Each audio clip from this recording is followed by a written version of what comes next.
our culture, we're always talking about rights that we have and property that we own.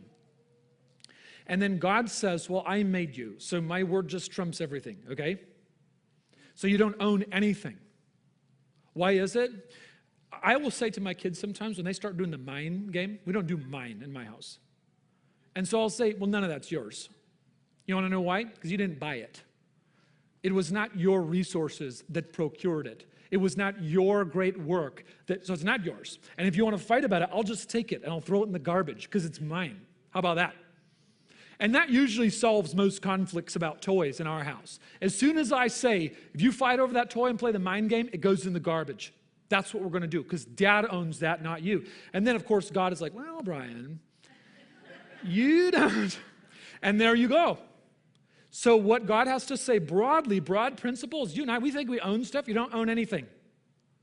Right? Everything that you think you own, that you spent your sweat and tears, you did not produce your sweat.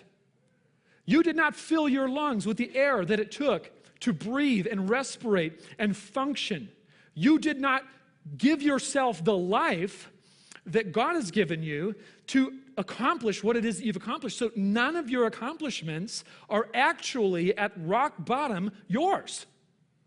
And this is why Paul will say to the Corinthian church, he's like, why do you boast as though you didn't receive everything you have? And if you did receive it, then why are you boasting? None of it is yours.